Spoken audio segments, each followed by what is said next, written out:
Visakha steel ప్లాంట్లో భారీ ప్రమాదం చోటు చేసుకుంది. కర్మాగారంలోని స్టీల్ మెల్ట్ షాప్ 1 విభాగంలో ద్రవరూప ఉక్కును తరలిస్తున్న సమయంలో ఒక్కసారిగా ల్యాడిల్ నుంచి హాట్ మెటల్ బకెట్లు కింద పడిపోయాయి. ఈ ఊహించని ఘటనతో వేడివేడి ద్రవం ఒక్కసారిగా చుట్టుపక్కల ప్రాంతాల్లో పెద్ద మొత్తంలో ఒలికిపోయింది. ఆ సమయంలో అక్కడ విధుల్లో ఉన్న 16 మంది కార్మికుల్లో 10 మంది అక్కడికక్కడే మృతి చెందారు. ప్రమాదం జరిగిన వెంటనే స్పందించిన తోటి సిబ్బంది యాజమాన్యం గాయపడిన కార్మికులను చికిత్స నిమిత్తం ప్లాంట్ ఆవరణలోని జనరల్ హాస్పిటల్కి తరలించారు. వీరిలో కొందరు పరిస్థితి విషమంగా ఉన్నట్లు తెలుస్తోంది. ఘటనా స్థలికి చేరుకున్న రెస్క్యూ టీం ఉన్నతాధికారులు సహాయక చర్యలు చేపట్టారు. ప్రమాదానికి గల సాంకేతిక కారణాలపై అధికారులు విచారణ చేపట్టారు. ఈ ఘటనతో ప్లాంట్ ప్రాంగణంలో కార్మికులు తీవ్ర ఆందోళనకు గురయ్యారు.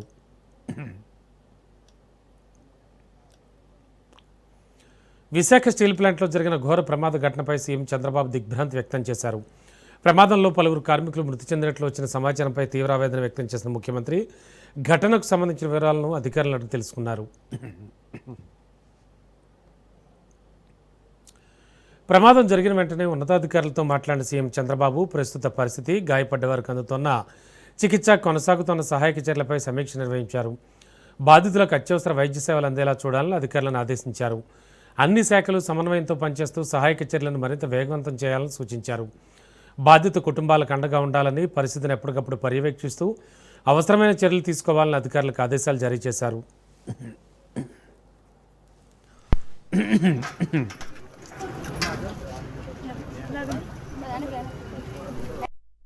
ఈరోజు స్టీల్ ప్లాంట్లో జరిగినటువంటి ప్రమాదం అనేక మందిని కలిచివేస్తూ ఉంది. ఈ ప్రమాదానికి పూర్తి కారణం మన ప్రభుత్వం అనుసరిస్తున్న విధానాలని చెప్పి స్పష్టంగా అర్థమవుతుంది. కేంద్రంలో నరేంద్ర మోడీ గారి ప్రభుత్వం దీని ప్రైవేటీకరణ చేయాలనే ఉద్దేశంతో పూర్తిగా విభాగాలనే ప్రైవేట్ వాళ్ళకి ఇస్తూ ఉన్నారు. మరో పక్కన 3,000 మంది పర్మనెంట్ కార్మికుల్ని తొలగించారు. 5,000 మంది కాంట్రాక్ట్ కార్మికుల్ని తొలగించారు. ఉన్న కార్మికుల మీద పనిభారం విపరీతంగా పడుతూ ఉంటుంది. ఈరోజు జరిగిన యాక్సిడెంట్ కనుక మనం గమనిస్తే ఈ యాక్సిడెంటు దాదాపు 140 టన్నులు ఒక ల్యాడర్లో వెళ్తూ ఉంటుంది. దాదాపు 1700 టెంపరేచర్ డిగ్రీలతోటి ఆ ల్యాడర్లు నాసిరకంగా ఉన్నాయని చెప్పి అనేక సందర్భాల్లో అక్కడ ఉండే పనిచేస్తున్నటువంటి కార్మిక సంఘాలు యాజమాన్యం దృష్టికి తీసుకొని వచ్చాయి. మీరు చేస్తే చేయండి, మానేస్తే మానేయండి అని యాజమాన్యాలు నిర్లక్ష్యంగా వ్యవహారం చేస్తున్నాయి. ఇవే కాదు, బెల్ట్లు నాసిరకంగా ఉన్నాయి, ల్యాడర్స్ నాసిరకంగా ఉన్నాయి, మెటీరియల్ నాసిరకంగా ఉంటుంది. దేని మీద కూడా సూపర్వైజింగ్ అనేది లేదు, క్వాలిటీ కంట్రోల్ లేదు, అలాగే అధికారులు ఎవరు పర్యవేక్షణ లేదు. పూర్తిగా స్టీల్ ప్లాంట్లో భద్రతా ప్రమాణం అనేది గాలికి వదిలేశారు. ఈ రోజున జరిగిన ప్రమాదంలో 8 మంది చనిపోతే 5 పర్మనెంట్ కార్మికులు చనిపోయారు, 3 కాంట్రాక్ట్ కార్మికులు చనిపోయారు. మరొక 6 మంది చాలా విషమంగా పరిస్థితి ఉందన్నారు.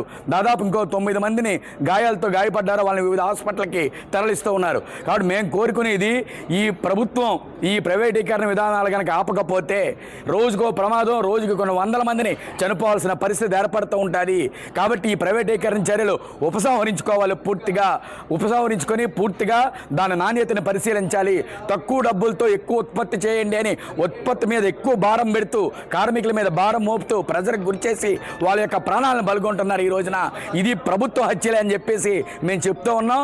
దీనికి కారణం కార్మికుల మీద ఒత్తిడి పెంచడం, మరో పక్కని పనిభారాలను పెంచడం, మరో పక్కనే నాణ్యత పాటించకపోవడం, భద్రతా చర్యలు చేపట్టకపోవడం స్పష్టంగా జరుగుతుంది. కాబట్టి చనిపోయిన కుటుంబాలకి కాంట్రాక్ట్ కార్మికుడైనా పర్మనెంట్ కార్మికుడైనా 5 కోట్ల రూపాయల నష్టపరిహారం చెల్లించాలి. వాళ్ళ కుటుంబంలో ఒకరికి శాశ్వత ఉపాధి కల్పించాలని సిఐటిగా మేము. విశాఖపట్నం స్టీల్ ప్లాంట్లో ఘోర ప్రమాదం జరిగింది. విశాఖపట్నం ప్రజానీకం మొత్తంగా కూడా, రాష్ట్ర ప్రజానీకం మొత్తంగా కూడా భయోత్పాతానికి ఈ ఘటన దారితీసింది. 8 మంది అక్కడికక్కడే మాడి మసైపోయారు. మరొక 8 మంది చావు బతుకుల మధ్య హాస్పిటల్లో చేరి ఉన్నారు. ఈ దారుణమైనటువంటి ఘటనకి ఎవరు బాధ్యులనేటువంటిది నేను రాష్ట్ర చంద్రబాబు నాయుడు గారి ప్రభుత్వాన్ని, నరేంద్ర మోడీ ప్రభుత్వాన్ని నేను డిమాండ్ చేస్తూ ఉన్నాను.